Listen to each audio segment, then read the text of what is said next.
The uptake started on a shoestring, still kind of operates on a shoestring. So we ended up having to look for a lot of free stuff to do our things. But free stuff is not free. Free stuff means that you got to put some time into it. And one of the things that we found is that you need to try it out and hopefully have low expectations, because you don't know how it's going to work. So if you're going to try out new technology, don't do it in front of a huge audience with expectations that things are going to be great.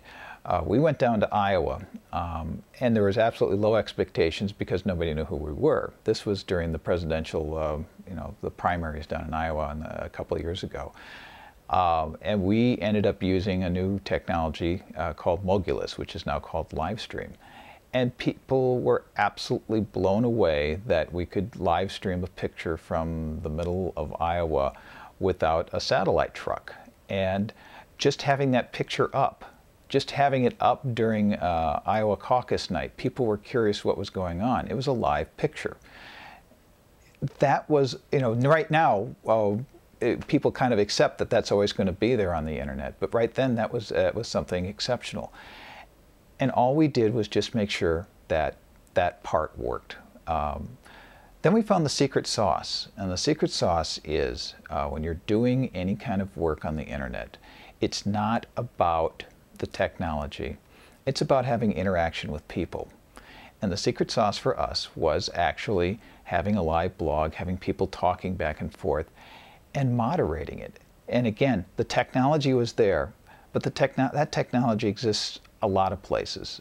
You can go to the Star Tribune, and you'll see that they have all these comments on things, but people don't like to read them because a lot of them are nuts yelling at each other. What we discovered is the most important thing is to put an adult in the room. That means that somebody's there moderating and saying, no, I'm sorry, we're not going to let you scream at somebody, we're not going to publish your comment. We did that just a little bit, and people fell onto line and started behaving. And it became a community, and that's really one of the most important things I think about doing anything on the internet, is to realize that it's building a community. It is, your tech is a wonderful way of expanding that, but it's no substitute for reaching out to people in the way that you normally would.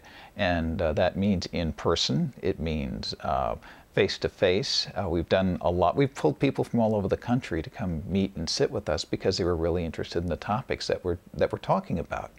So it's really important that technology is not the end-all, be-all. You got to realize it's a tool, and you got to think about what exactly it is that you want to have happen with it. And remember that personal interaction is probably the most important thing to getting people to have affinity for you, and hopefully, at the end, send you some money to help you out with what you're doing.